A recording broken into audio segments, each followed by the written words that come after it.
September 3rd, 2022, 1:58 in the morning, the security camera slowly swept across the server corridor of the Royal Grand Casino, Atlantic City. Daniel Harlow pressed himself against the wall and held his breath. 19 years. 19 years of fixing broken network, replacing burned-out displays, being the guy nobody looked at twice. And now, one wrong step would erase all of it. 3 hard-shell cases sat beside his feet. Inside, $22 million in premium gaming chips. One flicker of suspicion, and it was over. Above him, the main floor hummed with the clink of glasses and the murmur of late-night gamblers. But down here, in the mechanical heart of the most heavily surveilled casino on the East Coast, the operation was already in motion, and not a single alarm had sounded yet. January 9th, 1978.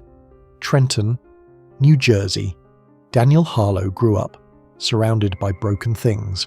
His father ran an appliance repair shop out of their garage, and by the age of 11, Daniel could diagnose a faulty circuit board faster than most adults, could even find the instruction manual. By 17, he was already freelancing and for local businesses, rewiring security panels, installing access systems, learning the anatomy of every lock and every sensor. He touched. By the time he graduated, he didn't just understand security, he understood failure, the precise moment and the exact method in which any system could be made to collapse. Then, in 1999, at just 21 years old, he responded to a classified ad, an ad that would define the next 2 decades of his life. Network infrastructure technician, Royal Grand Casino, Atlantic City. For someone who thought in systems, it wasn't just a job, it was an invitation to study the most elaborate mechanical puzzle in existence. March 2001, the Royal Grand, Atlantic City. For nearly 20 years, Harlow patched servers, rerouted cables, and diagnosed problems nobody else could find. His colleagues called him the Ghost. Not as a compliment, but because he had a habit of appearing in restricted areas without anyone noticing as he'd walked in. He was invisible, reliable, completely forgettable. But as the years passed, Harlow began to see the casino differently. He watched hundreds of millions of dollars flow through the systems he maintained, and slowly, he started noticing something else. The gaps, surveillance blind spots, created by poor camera placement, timing vulnerabilities in the chip authentication cycle, a loyalty rebate system so complex that no single department fully understood it. Then, in 2020, a restructuring changed everything. His seniority protections were eliminated. His responsibilities were handed off to contractors half his age.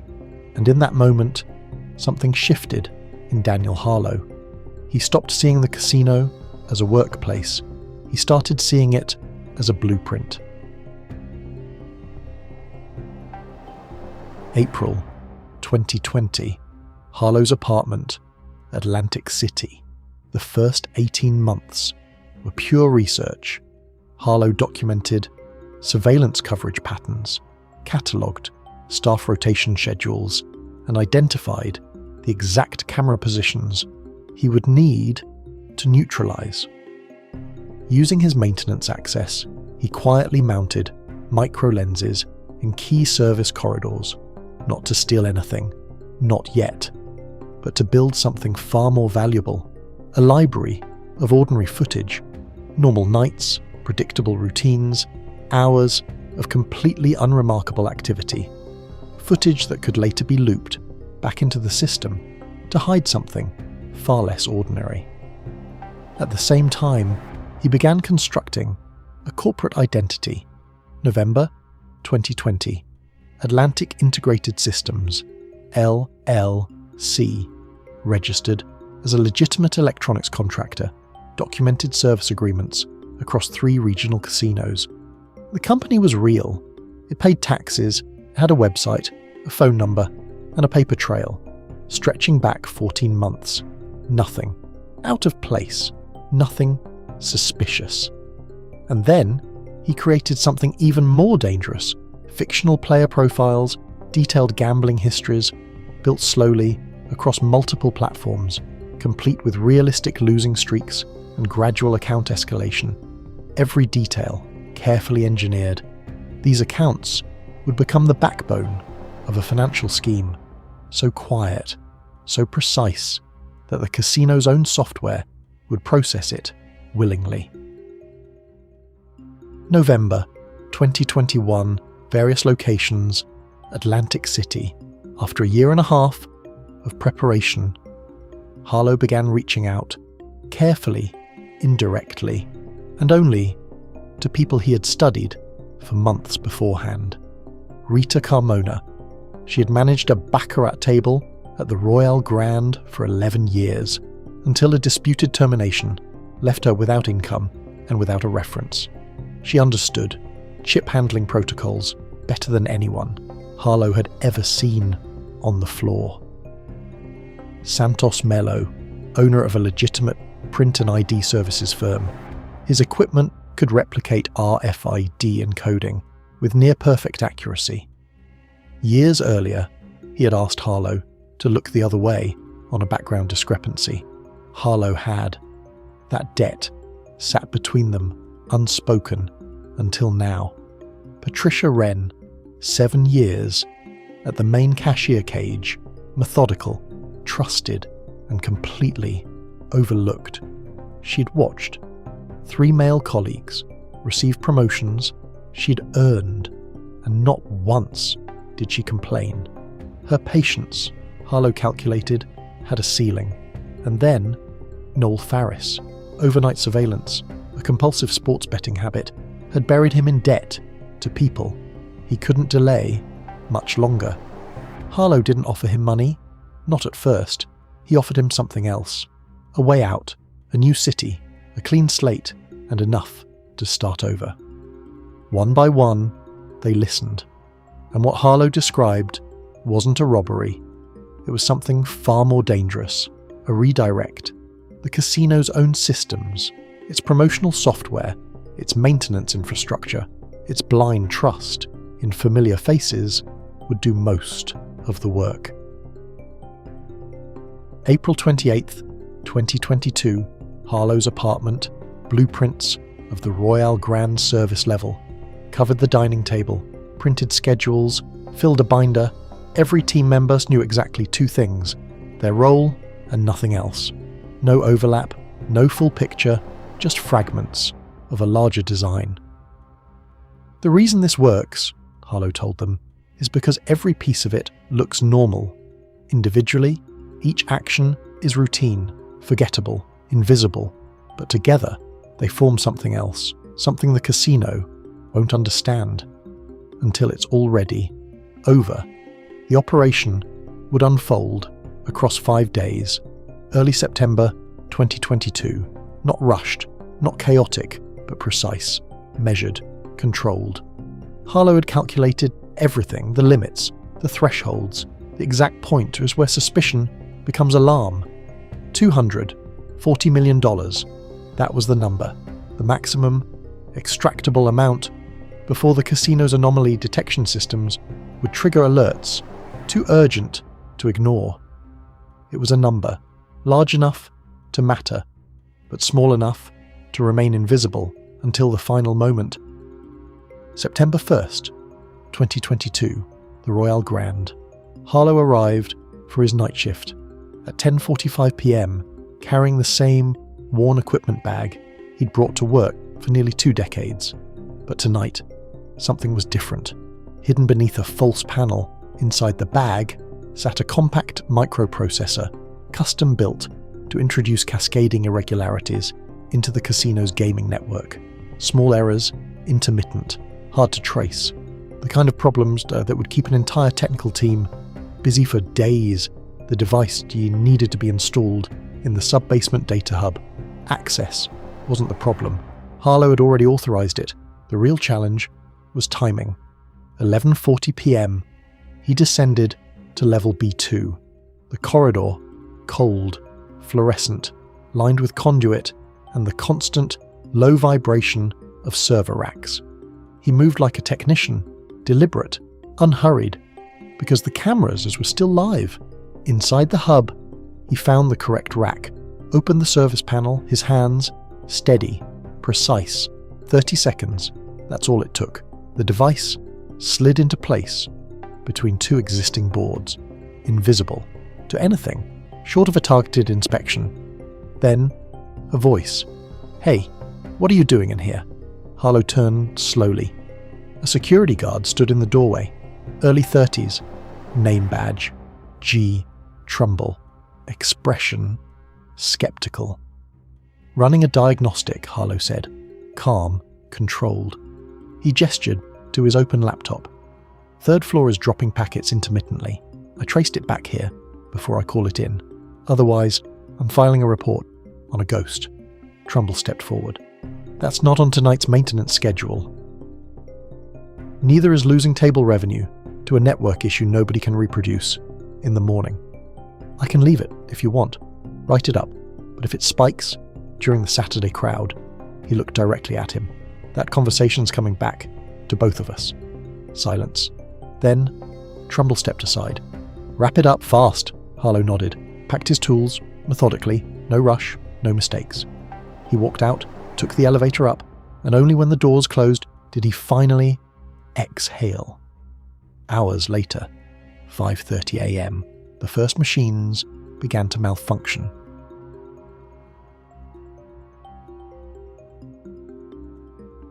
September 2nd, 2022. By morning, the technical team was already overwhelmed, spread across the casino floor, chasing errors that moved faster than they could be diagnosed. Systems glitching, machines failing, nothing, staying consistent, exactly as planned. Meanwhile, Carmona and Mello made their move. Counterfeit chips introduced into active play, the forgeries flawless. RFID signatures precisely calibrated to match authentication windows that Carmona knew from years on the floor. She played carefully, moderate limit tables, no sudden moves, no attention, just a slow, steady cycle of chips moving through the system completely unremarkable. And beneath it all, Harlow was working in the shadows, the service tunnels below the casino floor, a maze he had memorized over 19 years, routes running beneath the main cage, the high-limit rooms, the loading corridors, all of it outside monitored zones. At each pre-selected junction, he installed a device, a loop transmission node, small, silent, precise, intercepting the live camera feed and replacing it with something else. Pre-recorded footage, same angle, same time of day, same routine activity. To anyone watching, nothing had changed. Then, a spike, a motion sensor, triggered. North Corridor Junction security radios came alive. Voices, movement, search protocol activating. But Harlow was already gone, moving deeper into the maintenance network, fast, controlled, invisible. Moments later, he emerged, a different person. Contractor's vest, clipboard in hand, walking calmly through a utility exit near the employee lot. From the surveillance room, the alert looked routine, an equipment vibration, a false positive, nothing more. And by that evening, Harlow's team controlled the eyes of the casino. September 3rd, 2022. This was the turning point, the rebate cascade, the financial core of the entire operation. Harlow had discovered a flaw.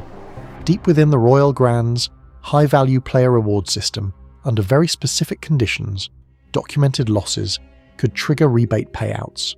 Payouts convertible into direct transfers. The system was built for high rollers. Harlow had built his own, fictional players meticulously crafted. 2 full years of simulated gambling history, each perfect on paper, invisible to suspicion. 9 a.m. Wren began processing rebate authorizations. One by one, each transaction, small, routine, forgettable. But together they moved $85 million from promotional reserve accounts into institutions. Harlow controlled, no alarms, no resistance, just the system, doing exactly what it was designed to do. Then, 1:15 p.m, a fire suppression test alarm that triggered in the East Service Wing controlled chaos. Guests redirected, staff distracted, and in that moment, Harlow moved, through a maintenance panel he had modified a year earlier, into a secure chip storage room. Inside, millions of dollars in high-denomination chips, reserved for cage restocking. He worked fast, efficient, focused, reinforced cases, disguised as diagnostic equipment. One by one, he filled them. $22 million in chips. Almost done. Then, footsteps. A guard entered. Young, alert, a flashlight, cutting through the darkness. Harlow stepped forward, into the beam, hands visible, controlled. Thank God. I got disoriented when the alarm triggered. Calm voice, measured. I was running automated dispenser checks. If we lose power during suppression, these units can jam permanently. The guard hesitated. Badge? C? UN? Recognition. Familiar face? Trust. Doing its work. Mr. Harlow, you shouldn't be down here during an alarm. I know. Faster to fix it than explain it later. UN nodded slightly, turned toward the door, then stopped. Something small, a detail, a torn fragment of jacket lining, caught on metal. That wasn't there this morning. Silence. And then, everything changed. What followed lasted less than 90 seconds. A struggle, tight space, no room for error, no time for hesitation. Harlow couldn't allow a radio call. 2 years of planning, every calculated move, everything, depended on this moment. UN was younger, stronger, but Harlow was focused, completely, desperately. He broke the guard's grip with a heavy diagnostic case. UN stumbled, struck metal, and went down. Harlow checked his pulse, steady, alive. Quickly, he secured his hands, his feet, cable ties, padding beneath his head, then activated the room's lockdown sequence, buying time, hours before discovery, and then he left, carrying $22 million in chips. By midnight, the numbers were clear. Counterfeit chips, rebate transfers, direct extraction, $148 million moved, clean, silent, undetected. They were no longer testing the system, they were inside it, and they were already past the halfway point. September 4th, 2022. The attack on Ewan, combined with anomalies, building across multiple systems, brought in investigators. Detective Sandra Okafor had worked financial crimes for a decade. She had seen sophisticated schemes before, but this one was different. Too layered, too patient, too aware of the casino's own detection thresholds. Person of interest, D. Harlow, infrastructure technician, 19-year tenure. His record was clean, his access was routine. On paper, he was the least likely suspect in the entire building. But Harlow had anticipated exactly this. At 11 a.m, 3 individuals were arrested in connection with a small-scale chip counterfeiting operation. Men Harlow had recruited months earlier as decoys, assigned minor roles in a fake side scheme, one they believed was the whole picture. Their arrests gave investigators a trail to follow, a trail designed to lead carefully away from anything real. Then, at 3:30 p.m, Harlow entered through the employee entrance, in his hand forged removal orders for defective gaming equipment, authorized under Atlantic Integrated Systems. In the loading bay, crates were already staged, labeled as electronic components for off-site repair. Routine, boring, exactly the kind of movement nobody looks at twice, but Detective Okafor had noticed something, a pattern, a timing overlap between equipment removal logs and financial discrepancies. She was watching the loading dock from an unmarked car when Harlow and 2 day labour contractors loaded the final crate into the truck. She followed. Harlow spotted the tail at the 3rd intersection. He had a protocol for this, but using it meant abandoning $43 million in the truck bed. He made the turn, drove into the casino's parking structure, then disappeared on foot into the tunnels, the same hidden passages he had memorized over 19 years. Within minutes, police secured the truck. The 2 contractors were arrested. They had been hired through a temp agency. They knew nothing. And down below, Detective Okafor stood alone in an empty sub-basement corridor, flashlight in hand, only the hum of the ventilation system answering back. Harlow was gone.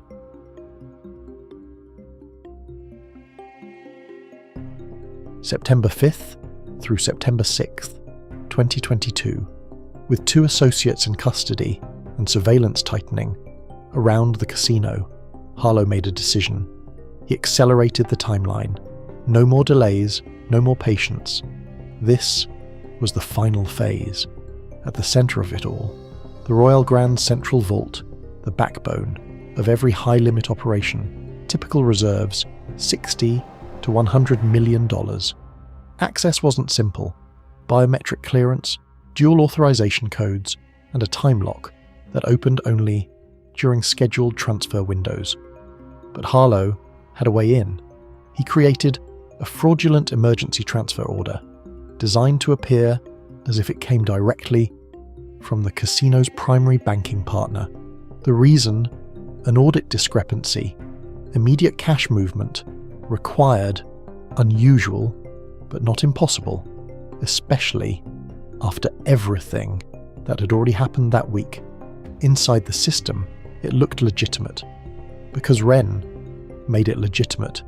From the main cage, she processed the internal authorization codes, her credentials, trusted, verified, untouchable. To the system, there was no difference between real and fabricated. Meanwhile, Mello had been preparing for over a year. Not inside the casino, but outside it. An armoured transport company, struggling, overlooked. Piece by piece, he acquired it. Assets, vehicles, uniforms, licensing, everything was real. The company still existed. It simply had new ownership. 2:15 a.m, September 6th. The armoured truck arrived. Loading dock, routine, expected. Mello stepped out, presented supervisor credentials, everything checked out. Upstairs, in the surveillance room, Faris controlled the feed. Every camera showing pre-recorded loops, routine procedures, normal operations, nothing unusual, nothing real. Inside the vault, Wren directed the loading, a small team, precise, efficient, focused. But on the monitors, the vault appeared empty. No movement, no activity, no theft. The timing was perfect. Shift changeover, an 18-minute window, the most vulnerable moment in the entire security cycle. Outgoing teams wrapping up, incoming teams getting briefed, communication gaps at their widest. And in that gap, everything happened. The truck rolled out, no alarms, no resistance, no suspicion. Inside, $172 million gone across the city. Harlow wasn't there. His record showed he had clocked out at 10:50 p.m. the night before. He never returned. By the time anyone realized, it was already over. The truck reached a leased warehouse in southern New Jersey. Before dawn, the cash was divided, redistributed, split across multiple vehicles, heading toward financial institutions across 3 states, layered, fragmented, untouchable. By 5 a.m., September 6th, $240 million had left the Royal Grand. Then came the final numbers, rebate cascades, and counterfeit chips. By September 3rd, $148 million lost in the abandoned truck. On September 4th, minus $43 million recovered through the vault extraction, plus $172 million Net total, $277 million. The target was $240 million. They didn't just succeed, they exceeded it. Within 72 hours, Wren and Faris were under arrest, interrogated, pressed for answers. But their cooperation revealed almost nothing. Each of them had only seen their piece. Never the full picture, never the plan, exactly as Harlow intended. Mello was already gone.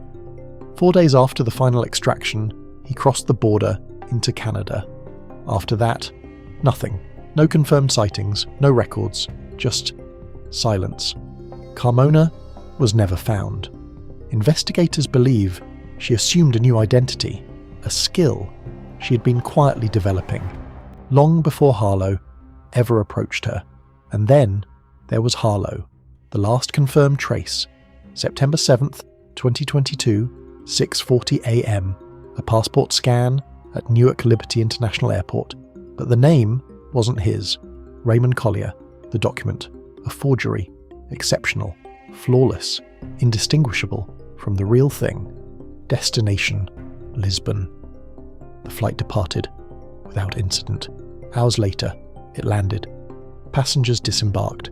Among them, a man no one recognized. Raymond Collier passed through customs, no delay, no questions, and then he walked out into the morning light. No one stopped him. No alarm sounded, because no one knew who they were looking for. And just like that, Daniel Harlow disappeared.